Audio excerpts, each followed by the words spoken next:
1절부터 5절까지 말씀인데 우리 함께 한 목소리 읽도록 하겠습니다.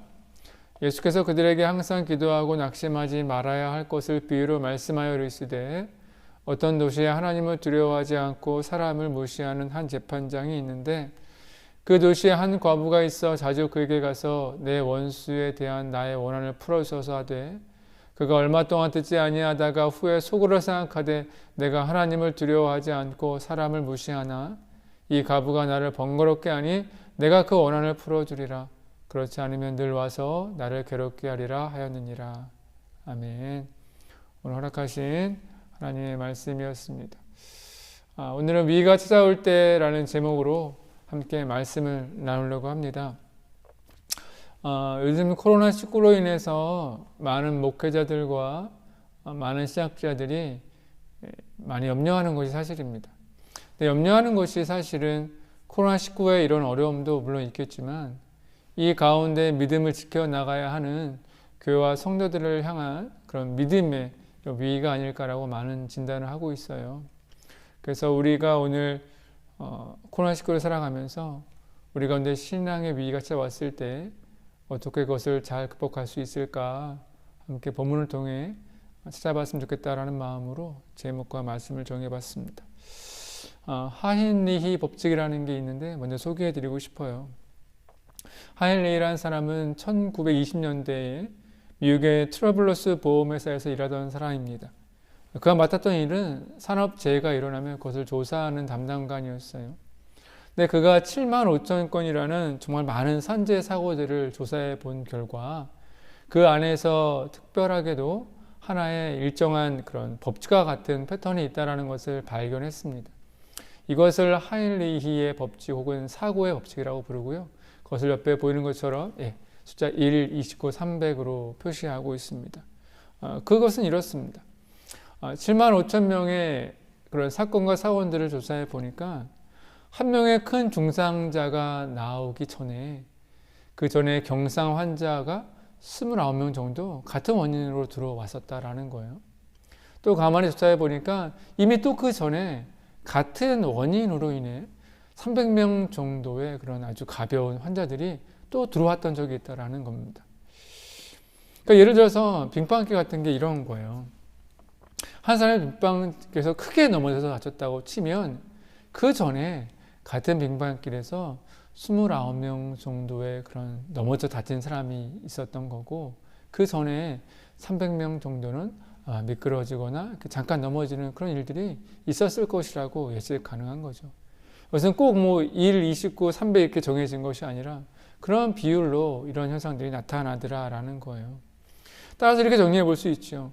만약에 살짝 미끄러졌던 300명의 사람들 중에 단 한 명이라도 이 빙판의 위험을 알리는 사람이 있었다면 혹은 그 후에 이 29명의 그 넘어졌던 경미한 부상을 당했던 사람 중에 단 한 명이라도 그것의 빙판길은 위험하다고 안내 표지판을 세워두었다면 한 명의 큰 환자는 발생하지 않았을 것이다 라고 해석할 수가 있는 거예요. 이것이 당시에는 굉장히 특별한 발견이었지만 지금은 안전과 사고를 다루는 모든 기관과 조직에서 기본적으로 사고의 법칙으로 받아들이고 이것을 통해 좀 마음을 다듬고 사고를 예측하려고 하지요. 그 대형 사고라는 것은 어느 날 갑자기 일어나는 것이 아니라 무관심과 부주의와 안일함의 결과라는 것을 이 하인리히의 법칙을 통해서 많은 이들이 깨닫게 되고 또한 사실은 지금 일어나는 많은 사건들이 이것과 크게 벗어나지 않기 때문에 그렇지 이것이 인재로구나 우리가 부재했던 것이었구나 그렇게 반성하는 경우가 많이 있습니다. 근데 우리는 하인리히의 법칙을 통해서 두 가지 큰 것을 깨닫게 돼요. 첫 번째는 근본적인 원인을 해결하지 않은 채 눈에 보이는 사건, 사고만 해결되는 것은 아니라는 거죠. 앞에 빙판의 예를 들면 빙판길 자체를 해결하지 않고 그것에 넘어지거나 미끄러지는 사람들만 부축하거나 병원에 데려가서 치료해준다고 해결되지는 않는다는 거예요. 근본적인 그 빙판을 해결해야지만 그 어려움에서 벗어날 수가 있는 겁니다. 두 번째는 큰 사고가 어느 날 갑자기 발생하는 것이 아니라 분명한 징조가 있다라는 거죠. 근데 그 징조를 무시한 채 뭐 바쁘다는 핑계로 별거 아니겠다라는 그런 안일한 태도로 대하다 보면 그 징조가 반드시 큰 사고로 돌아오게 된다는 것도 이 사건을 통해 볼 수 있는 거예요. 아까 말씀드린 대로 빙판사고 때에 한 사람이라도 이거 심각하다라는 마음을 가지고 안내 표지판을 세우거나 그것도 아니라면 흙이라도 뿌려두었다라면 이 사고를 예방할 수 있었지 않나라고 생각할 수 있는 거예요. 그런데 아힐리의 법칙을 제가 딱 글을 보고 읽으면서 이것이 우리 신앙의 위기와 아주 닮아있다. 크게 벗어나지 않는다라는 마음이 들었습니다. 여러분, 우리 신앙의 위기도요, 어느 날 갑자기 나타나는 것이 아닙니다. 사실 그런 징조들이 우리의 신앙생활 가운데 나타나고 있어요. 또 하나는 드러나는 것만 해결한다고 그것이 결국 해결되지 않는다라는 거예요. 더 깊이 들어가 있는 이 근본적인 원인을 찾고 그것을 해결할 때 우리가 신앙의 위기를 벗어날 수 있게 된다는 거죠. 그래서 오늘은 이 아힐리의 법칙과 신앙의 위기의 법칙, 이것을 비교해 가면서 오늘 우리 신앙의 위기를 맞이하는 지금 이때에 우리가 어떻게 신앙생활을 해 나가야 되는지를 함께 고민해 보려고 합니다. 첫 번째, 아힐리의 법칙에서 드러나는 사건, 사고만 해결한다고 해결되는 것이 아니라 근본적인 원인을 찾고 해결해야 한다고 말씀드렸죠. 근데 신앙의 위기도 마찬가지입니다. 드러나는 신앙의 위기 증상만 해결하는 것이 아니라 더 근본적인 우리 신앙의 위기의 원인을 찾아봐야 돼요. 근데 중요한 것은요, 우리의 모든 신앙의 원인의 근본은 어디에 있는지 아십니까? 바로 예수님과의 관계에 있다라는 사실입니다. 제가 인터넷으로 이렇게 자료를 찾다가 신앙의 위기 7단계라는 웹툰을 보았어요. 제가 읽어드릴 텐데 한번 7가지 중에 여러분에게 해당되는 것이 있는지 한번 봅시다. 1단계는 말씀 읽기와 기도가 게을러진다라는 거예요. 이것이 첫 번째 위기 단계입니다. 두 번째 단계는 예배 시간에 사람이 보인다라는 거예요. 저 사람의 헤어스타일이 어떻지? 왜 저런 옷을 입고 왔어? 뭐 그런 것들이겠죠. 세 번째는 사람에게 불평이 생긴대요. 목사에게 혹은 성도들에게, 직분자들에게 이런저런 불평이 생기기 시작한다는 겁니다. 네 번째는 더 나아가 교회에 불평이 된대요. 교회가 왜 이것 해결 안 되죠? 아니면 뭐 교회로 왜 프로그램이 없어? 왜 이런 게 잘 준비되지 않았어? 그런 교회에 대한 불평이 생겨나고요. 5단계에는 그런 불평이 원망이 된다고 합니다. 그러니까 다른 사람들을 짜증내거나 미워하거나 마음에 품게 되는 경우가 생기는 거죠.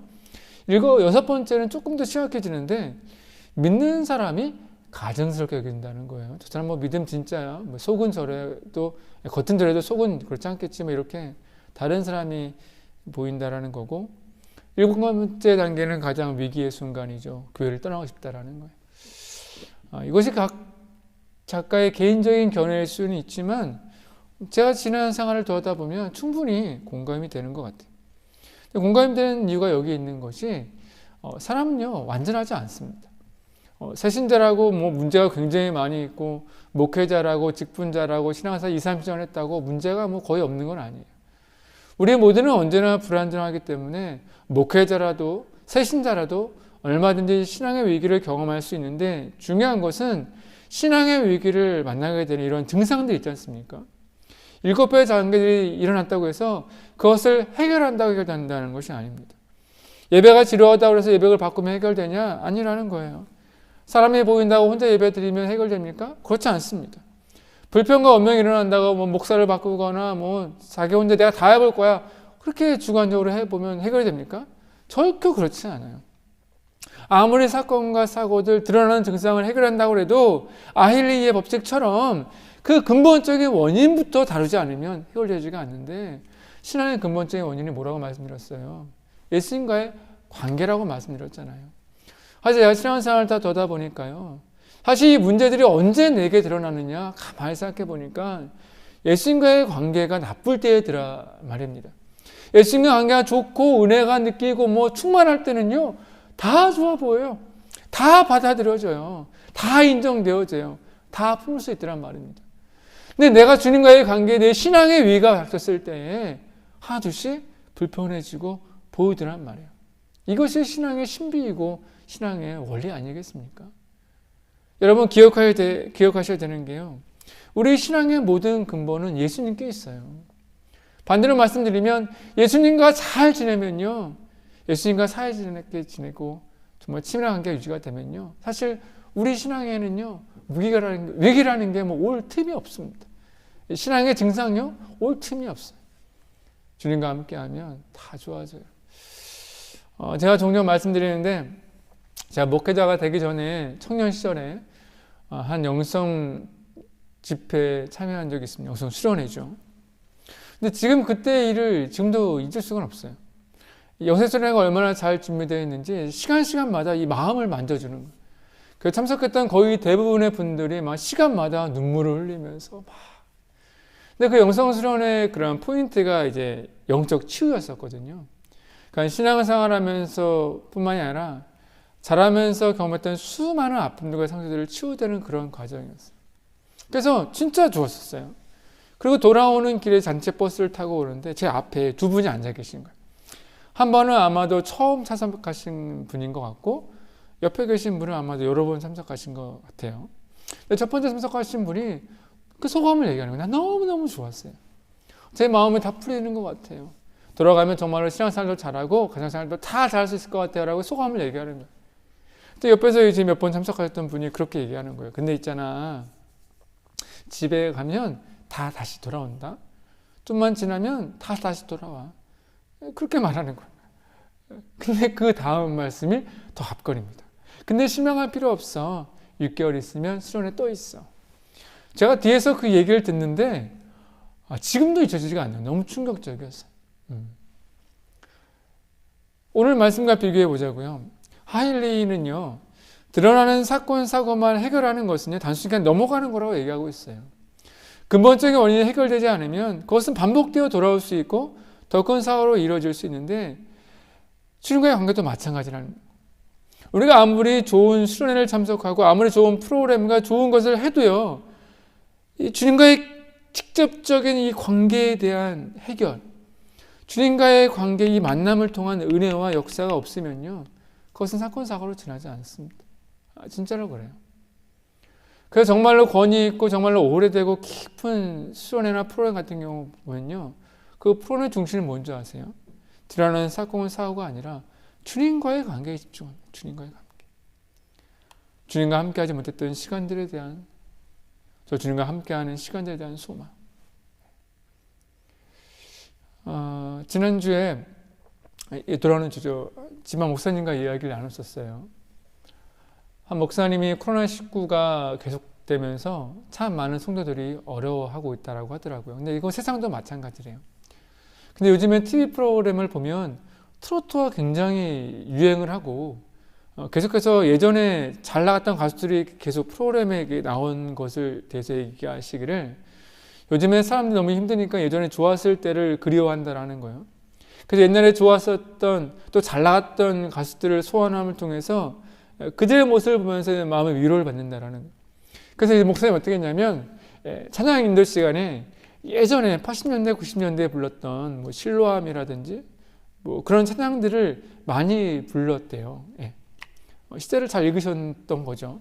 그랬더니 그 교회에서 평소에는 그렇지 않았는데 이 장로님하고 권사님들이 막 박수치면서 그렇게 좋아하시더라고요. 그러면서 제안해 주시는 거예요. 목사님, 교회 가면 요즘에 성도들이 옛날의 것들을 많이 그리워하니까 이렇게 해보시라고 제안을 하시더라고요. 물론 그것이 좋은 거예요. 그렇죠? 어떻게든지 우리의 마음을 위로하고 깨우는 것은 중요하지요. 근데 제 마음속에 오늘 말씀을 준비하면서 어떤 마음이 들었냐면, 아무리 좋은 것이라도, 아무리 그것이 시대를 잘 읽은 지혜로운 것이라도 그 안에도 예수님이 없으면 그것은 지나가는 사건과 사고에 지나지 않는다라는 마음이 있는 거예요. 지금 옛날에 찬양을 불러서 참 좋았다고 하지만 이 코로나가 언제까지 지속될 건 아니잖아요. 이것이 지나간 다음에도 과연 그렇게 될까? 그렇지 않다라는 거예요. 이 말씀 있습니다. 요한복음 15장 5절입니다. 나는 포도나무요 너희는 가지라. 내가 그가 내 안에 내가 그 안에 거하면 사람의 열매를 많이 맺나니 나를 떠나서 너희가 아무것도 할 수 없느니라. 여러분, 성경 말씀은요, 우리는 가지라고 말하고 있고 예수님은 나무라고 말씀하고 있어요. 그래서 가지가 나무를 떠나면 말라 죽는 것처럼 우리가 예수님을 떠나서는 아무것도 할 수 없다고 말씀하고 있어요. 여기서 아무것도 할 수 없다라는 이것을 주의 있게 보셔야 됩니다. 아무것도라는 것은 예가 없다라는 거예요. 예수님이 아닌 모든 것, 예수님을 빼놓은 모든 것, 예수님의 소외된 모든 것은요, 그것이 어떠한 것이라도, 어떠한 좋은 것이라도 우리에게 좋은 것이 될 수는 없어요. 물론 순간적으로 위로가 되고 힘이 될 수는 있지만 그것이 근본적인 우리의 문제를 해결할 수는 없단 말입니다. 우리의 근본을 해결하는 것은요, 마치 가지가 나무에 붙어 매일매일 물과 영양분을 공급받아서 건강하게 살아가는 것처럼 우리가 근본적으로 주님 앞에 탁 달라붙어서 주님께서 주시는 그 은혜와 그 말씀으로 그 힘으로 살아가야지만 모든 것이 해결되는 거예요. 그것이 아니라면 우리 삶 가운데 어려움과 사건, 사고들은요 정말 끊임없이 일어날 거고 신앙의 이 위기의 징조들이 정말 많이 일어날 겁니다. 여러분, 이것은요 예수를 믿고 안 믿고의 문제가 아니라는 것을 꼭 기억하셔야 돼요. 우리는 당연히 예수를 믿죠. 근데 예수를 믿는데 왜 신앙의 위기가 찾아오느냐? 다른 거 아니란 말입니다. 믿음의 문제가 아니라 관계가 문제. 주님과의 관계. 이 관계를 해결하기 위해 애쓰고 노력하셔야 됩니다. 이것이 가장 중요한 거예요. 하일리의 법칙처럼 이 사건 사고에만 집중하고 원인과 근본적인 것을 관심을 두지 않으면 그것이 결코 해결되지 않는 것처럼 우리의 근본적인 예수님과의 관계를 우리가 정말 깊이 고민하고 묵상하고 이것을 해결하지 않으면 결코 우리의 문제는 해결되지 않을 겁니다. 두 번째, 하일리의 법칙과 신앙의 법칙을 통해서 배울 수 있는 것은 두 번째는 징조가 있다는 거죠. 하일리의 법칙은 징조가 있을 때 반드시 그것을 그냥 넘기지 말고 그 징조를 주의 깊게 관찰하고 문제를 예측하고 준비하라는 거죠. 근데 우리의 신앙생활도 마찬가지입니다. 여러분의 신앙생활에 아까 앞에 말씀드린 것처럼 수많은 징조들이 있는데 그 징조가 나타날 때 어떻게 해야 되는지를 우리가 가만히 묵상해보고 정말로 단호한 뭔가가 필요한 것 같아요. 오늘 본문의 말씀이 그것을 잘 보여주고 있는데요. 오늘 본문의 말씀 1절에서 이미 주님께서는 제목에서 이미 주제를 말씀하고 계시죠. 항상 기도하고 낙심하지 말아야 할 것. 한 과부가 있는데 억울한 일을 당한 거예요. 근데 그것을 해결하기 위해 재판장을 찾아가는 겁니다. 그 얘기가 오늘 본문의 내용인데 이것은 너무 유명한 이야기이기 때문에 자세히 다루지 않아도 될 것 같아요. 근데 이 과부가 억울한 일을 당했을 때 해결점이 무엇이겠느냐?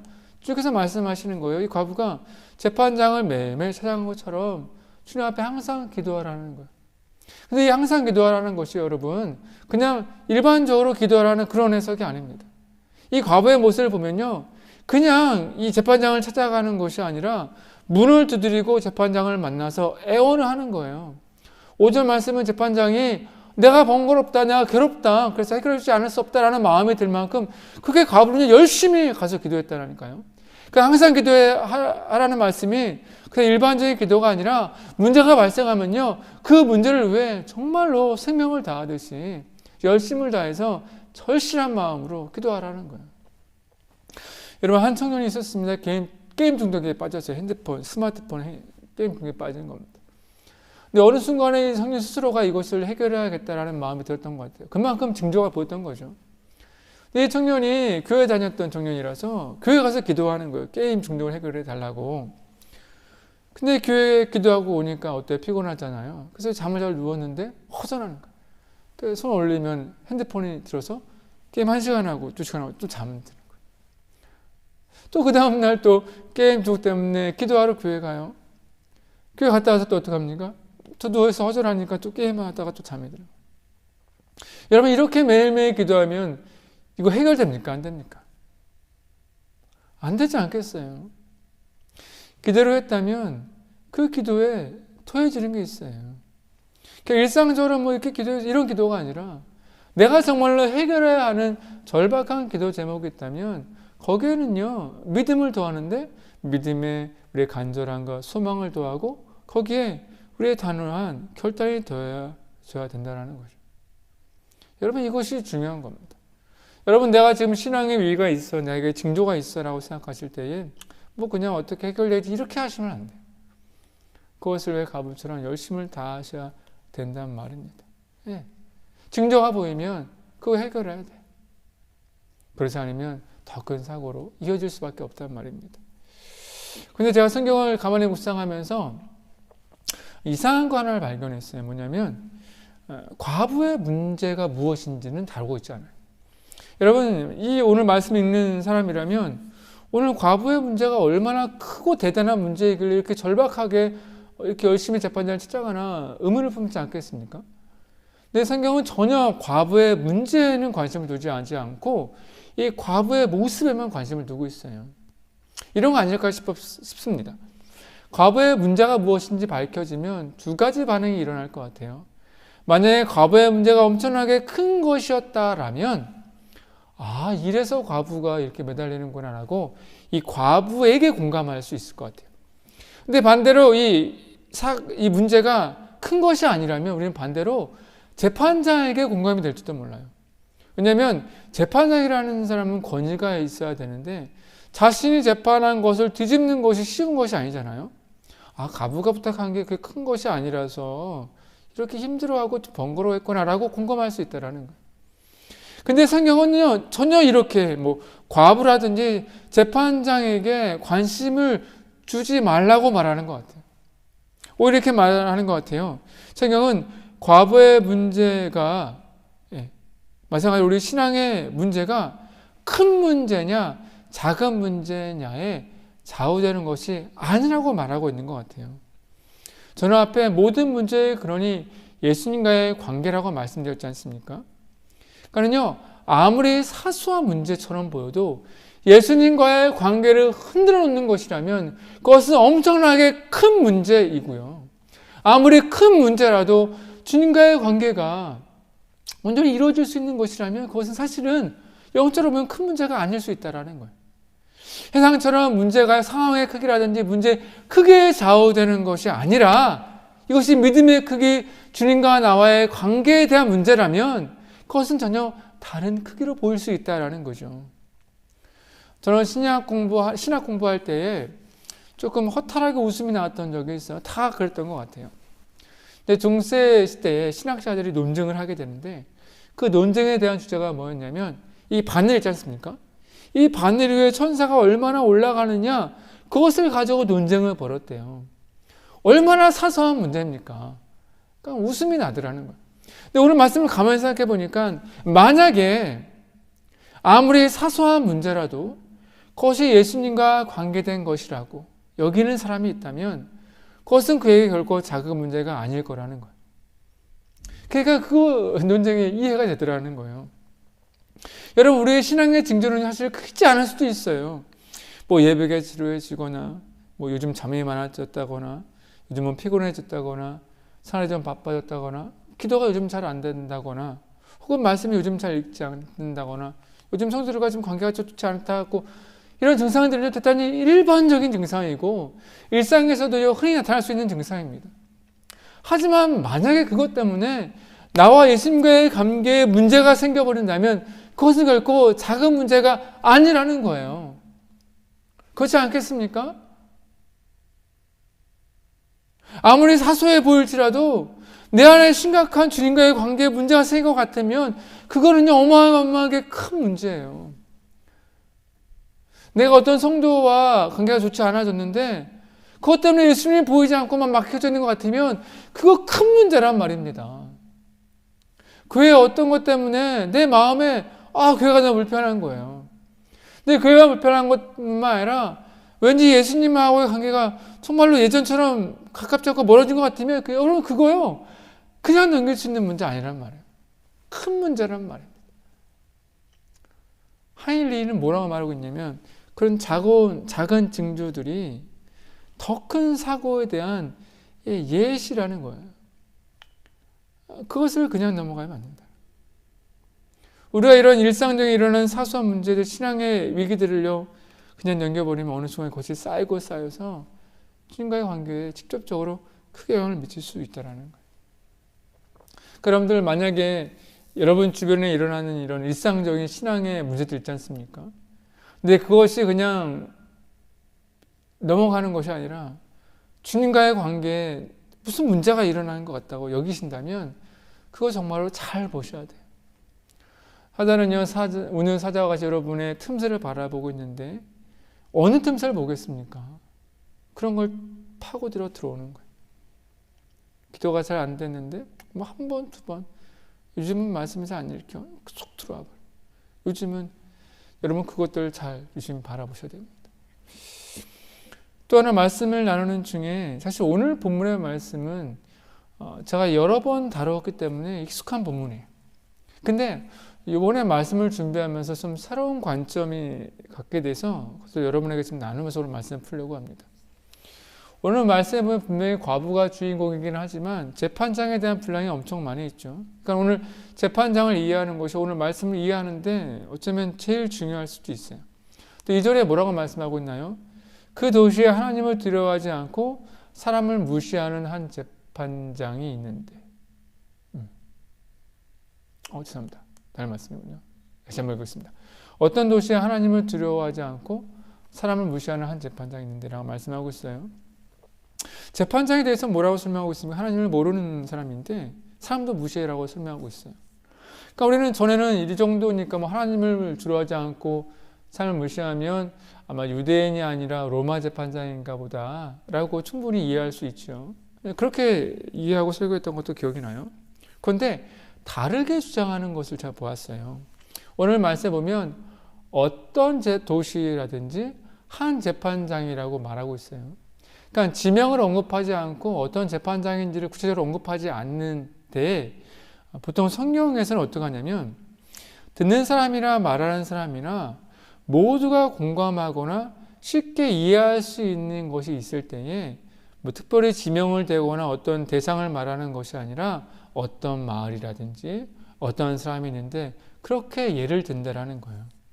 그래서 오늘 말씀하시는 어떤 도시나 한 재판장은요, 유대인들에게 너무나도 익숙한 유대 생활 사회에서는 누구라든지 재판장 하면 그 사람 어느 마을에 누가 재판하면 그 사람이 떠오를 만큼 그렇게 익숙한 것이라고 얘기하는 겁니다. 그러니까 이 문제는요, 유대 사회 속에서 바라볼 수 있어야 되는 거예요. 그럼 당시 유대 사회에서는 보통 재판을 누가 했을까요? 여러분, 우리가 지금 마가복음을 수어 말씀을 이렇게 나누고 있는데 이번 주에 예수님의 재판을 다루었었죠. 예수님의 재판의 첫 번째 재판은 누가 했었죠? 바로 대제사장의 집에서 대제사장과 산헤드린의 공회원들이 예수님을 재판을 했습니다. 거기서 신성모독이라고 판결을 내린 후에 사형을 허가받기 위해 로마 제국의 총독인 빌라도를 채워가지 않았겠습니까? 그러니까 유대 사회는요, 로마 제국의 지배를 받고 있었지만 정치적으로 그리고 종교적으로 굉장히 독립적으로 활동하고 있었어요. 그래서 사형을 제외한 나머지 유대 사회에 일어나는 모든 재판은요, 유대인들이 관할을 하고 있었단 말입니다. 그런데 이 대제사장과 산헤드린 공회는요, 예루살렘이라는 큰 도시의 중심을 하고 있었기 때문에 그 외에 다른 일반적인 도시들과 그 안에 일어난 사건과 사고들은 어떻게 다루었겠어요? 그들이 일일이 찾아갈 수는 없겠죠. 그래서 다른 사람에게 일임을 하게 되는데 모든 마을에 있는 회당의 회당장에게 재판을 일임하는 거예요. 근데 여러분 생각해 보세요. 재판이라는 것이 쉬운 것이 아닙니다. 재판을 다른 사람에게 위임하는 것은 보통 일이 아니란 말이에요. 그런데 마을의 회당의 회당장에게 재판의 권한을 위임할 수 있는 근거가 있어요. 바로 모든 재판의 그런 기준이 되는 법전이 무엇입니까? 바로 율법이기 때문이에요. 하나님의 말씀.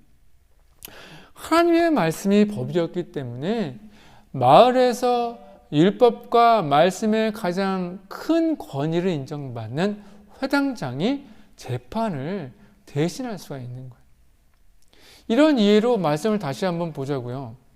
어떤 도시에 하나님을 두려워하지 않고 사람을 무시하는 한 재판장이 있는데 라는 이 말씀은요, 그냥 주시는 말씀이 아니라 충격적인 선포예요. 충격적인 선포. 네. 이것이 이제 당시 회당과 사내들인 공의 비슷한 모습, 재판장과 같게 사용하는 거죠. 무슨 말씀입니까? 하나님의 말씀으로 심판해야 하는 재판장이 하나님을 두려워하지 않고 있다는 거예요. 하나님의 말씀으로 재판해야 되는 재판장이 하나님의 뜻대로 재판하는 것이 아니라 자신의 뜻대로 재판하고 있다는 거예요. 여러분, 이것은 예수님이 대단히 사회를 고발하고 계신 거예요. 이 사회의 신앙의 위기의 징조가 뭐냐고 첫 번째로 뽑는다면 바로 말씀을 다루는 사람들의 이러한 부정이란 말입니다. 불의라는 거예요. 우리 사회도 마찬가지입니다. 수많은 신앙의 위기가 있지만 그 중에 단연 첫 번째라고 여긴다면 무엇이겠습니까? 바로 말씀을 다루는 목회자라는 거예요. 여러분, 목회자가 바로 서지 못하면 목회자 한 사람만 넘어지는 것이 아니라 목회자를 통해 말씀을 배우고 말씀의 꼴을 먹는 교회와 공동체, 성도들은요 다 넘어지는 거예요. 근데 여러분, 목회자니까 어떻게 말을 해? 목회자니까 알아서 하겠지? 여러분, 그렇게 여기시면 안 돼요. 앞에 말씀드린 것처럼 우리 모두는 불안정합니다. 목회자나 새신자나 누구든지 신앙의 위기에 처할 수 있어요. 이것은 우리가 기본적으로 가져가야 되는 거예요. 그리고 그 근본적인 문제의 원인은 예수님과의 관계가 있는데 목회자라고 예수님과의 관계가 다 좋습니까? 그것이 무너지면 목회자들도 언제든지 넘어질 수 있는 거예요. 위기를 경험할 수 있는데 그것을 우리 모두가 함께 감싸줘야 돼요. 목회자니까 알아서 하겠지. 목사님한테 어떻게 말을 해? 그렇게 하시면 안 돼요. 여러분, 진심을 담아서 그런 징조가 있다면 함께 그것을 해결해야 됩니다. 여러분이 진심을 담아서 얘기를 하게 되고 목회자가 진심을 담아 듣는다면 무슨 문제가 생기겠어요? 오히려 그것이 목회자를 깨우고 목회자를 성장하게 하는 거죠. 여러분, 이거 잊지 마셔야 됩니다. 두 번째, 또 다른 것은요, 이 재판장이 사람을 무시하는 재판장이래요. 앞에 말씀드린 대로 하나님을 두려워하지 않는 재판장이라는 것은 그 직분에 대한, 그 사람에 대한 것이라면 사람을 무시한다는 것은 사실 공동체에 되는 겁니다. 왜냐하면 당시 유대 공동체가 대부분 이 과부들을 무시했거든요. 근데 이 말씀을 가르치는 재판하는 재판장은 달라야 됩니다. 율법에 과부와 고아와 나그네들에게는 너그러워야 된다고 말씀하고 있잖아요. 그런데 사람을 무시하는 재판장이 있다는 것은 이 재판장이 말씀 앞에 서지 않고 세상에 흡수되어 버렸다. 세상의 풍조를 따라하고 있다는 것을 말하고 있는 거죠. 여러분, 신앙의 위기는 다른 것이 아닙니다. 내가 사람이 무시되어지고 사람이 가볍게 보이고 사람과의 문제가 생긴다면 그것은 우리가 함께 해결해야 될 신앙의 중요한 위기의 징조라는 겁니다. 우리가 있는 개역개정에는 무시하다고 해석되어 있지만 히브리 원문에 보면 사람은 돌보지 않는, 사람에 관심 두지 않는 것을 더욱더 위양을 두고 있어요. 여러분, 한번 생각해 보죠. 신앙이라는 것은 하나님을 믿는 겁니다. 근데 신앙생활은 하나님의 말씀을 지키는 거예요. 분명하지 않습니까? 근데 하나님의 말씀은 어디를 향해 있습니까? 세상을 향해 있어요. 사람들을 향해 있어요. 우리의 마음과 영혼을 주님을 향해 있다면 우리의 손과 발은요, 이웃들과 사람들에게 향해 있어야 돼요. 이것이 잘 원활하게 되지 않는다면 문제가 있는 거죠. 제가 요즘에 지방에서 이제 커피를 무료로 배울 수 있는 기회를 주셔서 제가 지난주에 브로잉 과정은 지난번에 마치고 지난주에 로스팅 과정을 배웠습니다. 그리고 시험을 봤어요. 시험에는 필기와 실습이 있습니다. 필기 시간에는 로스팅이 뭔지 커피가 뭔지를 공부하는 거고, 실습은 직접 이 보일러에다가 커피를 볶아서 실습을 하는 거예요. 근데 제가 필기 시험을 90점 맞았습니다. 잘했죠. 그래서 10필기에 합격했어요. 근데 만약에 여러분, 제가 실습에 들어가서 이 실기에 만약에 실패했다면 저는 시험에 합격한 겁니까? 불합격한 겁니까? 여러분, 이론에 합격했다고 해도 실습에 실패하면 떨어진 거예요. 이론은 아무리 90점을 맞아도 실습에서 마이너스면 떨어지는 거예요. 하나님의 말씀도 마찬가지, 신앙도 마찬가지입니다. 하나님을 아는 것을 이론이라고 말한다면 하나님의 말씀을 실천하는 것이 실습이죠. 하나님을 알아가는 것이 이웃을 배우는 것이라면 이웃을 사랑하고 섬기는 것은요, 실습의 과정인 거예요. 그것이 함께 어우러져야 합격입니다. 그렇지 않은 상태에서 하나님 앞에 가면 이게 합격인지 불합격인지 애매하단 말이에요. 예수님께서 이렇게 말씀하셨죠. 그러므로 예물을 제단에 드리려다가 거기서 내 형제에게 원망 들을 만한 일이 있는 것이 생각나거든. 예물을 제단 앞에 두고 먼저 가서 형제와 화목하고 그 후에 와서 예물을 드리라고 말씀하고 있어요. 예수님은요, 뭐 예배 말고 형제와 화목하라고 말씀하시는 것이 아니라 온전한 예배, 더욱더 아름다운 예배를 드리기 위해선 이것부터 해결하라는 거예요. 여러분, 이것이 왜 중요한 겁니까? 이것이 우리의 신앙생활에 아주 중요하기 때문이에요. 수많은 분들이 하나님과의 관계를 집중하지만 사람들의 관계에는 집중하지 않는 경우가 많이 있습니다. 하나님과의 관계를 위해서 사람들을 소홀히 하는 경우도 있어요. 근데 이것은 사실은 조금 점검해 봐야 됩니다. 만약에 여러분에게 그런 마음이 있다면 점검해 보셔야 돼요. 이것은 가벼운 것 같지만 이것 또한 신앙의 위기의 징조입니다. 한번 오늘 말씀을 다 정리해 보겠습니다. 하일리의 법칙을 따르면 모든 사건이라는 것은 그 전에 이미 작은 사건들이 있었다라는 것을 보여주는 것이고, 그것을 완전히 해결하기 위해서는 근본적인 문제를 해결해야 되는데, 근본적인 문제를 해결하기 위해서는 지금 드러나 있는 징조들을 자세히 바라보라는 것이 정리할 수 있는 건데, 신앙생활도 마찬가지입니다. 여러분이 지금 코로나19 때문에 힘들다고 하지만 정말 힘든 건 뭔지 아세요? 바로 우리의 신앙의 문제, 주님과의 관계의 문제란 말입니다. 수많은 목회자들이 제가 목사님 얘기 나눠보니까 코로나19가 지나가면 예전처럼 신앙생활 잘할 수 있을 거야 라고 희망하시는 분들이 아무도 없어요. 왜냐하면 지금 우리의 실제적인 문제는 코로나19의 문제가 아니라 이 과정을 통해 이 주님과의 관계가 무너지는 속도들을 많이 보고 있기 때문이에요. 이 관계가 무너지면 코로나19가 해결되고 예배가 자유롭게 드려지고 모임이 활성화돼도 이것이 해결되지 않고 이것이 풀려지지 않으면 결코 예전으로 돌아갈 수 없다는 것을 잘 알고 있기 때문에 여러분이 코로나19로 인해 많이 힘든 거 잘 압니다. 근데 이것이 정말 큰 문제입니까? 믿음의 사람에게 있어서 정말 큰 문제는요, 이 안에 있는 주님과의 관계의 문제. 내가 이 어려움 때문에 요즘에 이런 교회 가지 못하는 이런 모습 때문에, 생활 때문에 예수님과의 관계가 문제가 있는 것은 아닌가. 그것부터 점검해 보셔야 돼요. 그것이 만약에 문제가 생긴다면 이게 더 큰 문제예요. 근데 반대로 주님과의 관계가 잘 해결되면요, 사실은 코로나의 문제, 뭐 교회 가지 못하는 문제, 뭐 공동체의 문제, 사실은 다 해결될 수 있어요. 여러분, 제가 늘 매주마다 말씀드리지만 초대교회 시절에는요, 예배 자유롭게 드릴 수 있었습니까?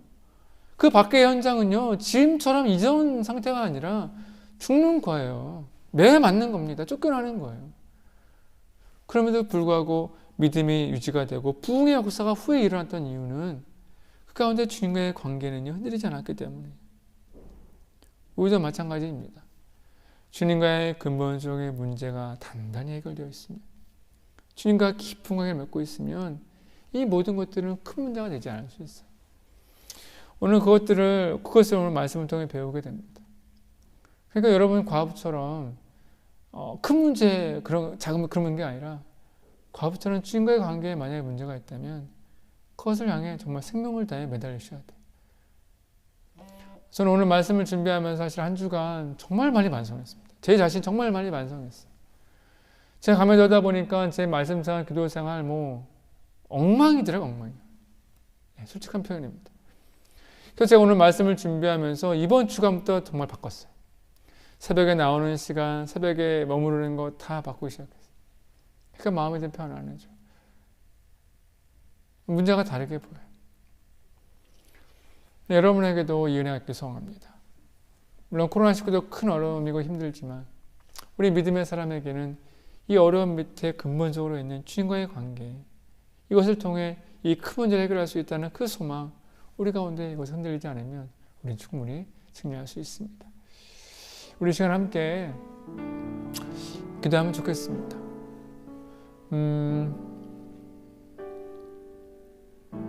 정말로 큰 문제는 무엇입니까? 여러분 신앙생활에 정말 중요한 것은 무엇입니까?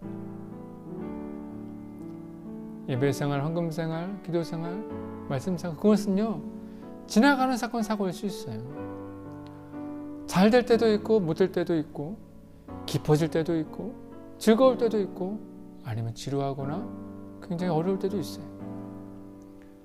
하지만 그것은 지나간다니까요. 그것은 징조일 수 있어요.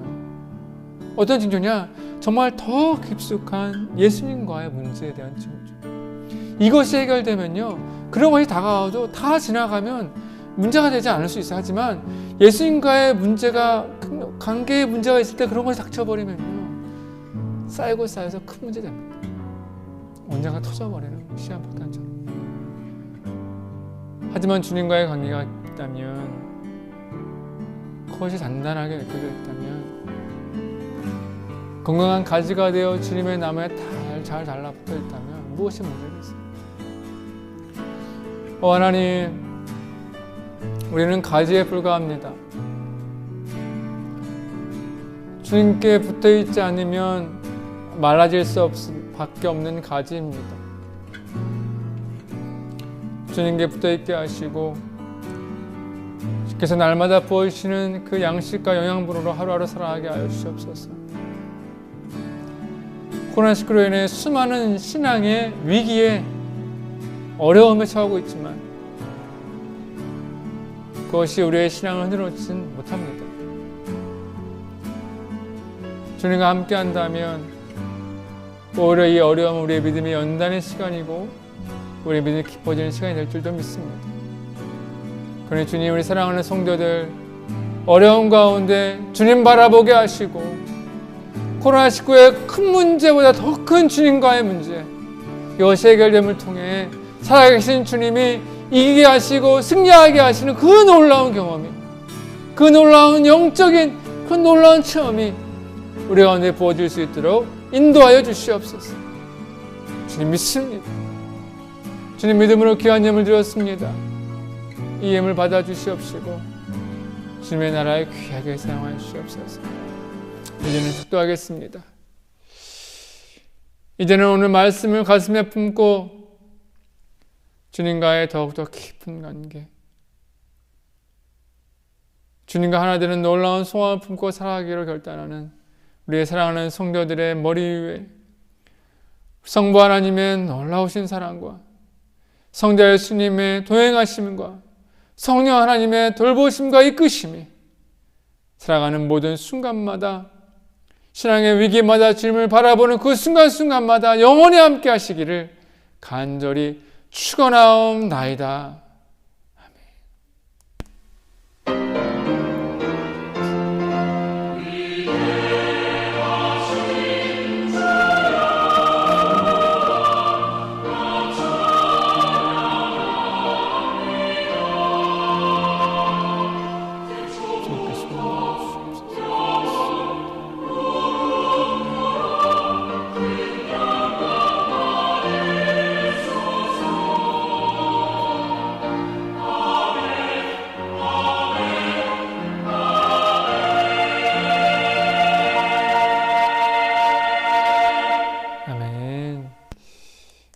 예배를 마쳤습니다. 사랑하는 성도님들, 한 주간 승리하시고요. 다음 주에 오후 2시에 온라인으로 다시 한번 뵙도록 하겠습니다. 감사합니다.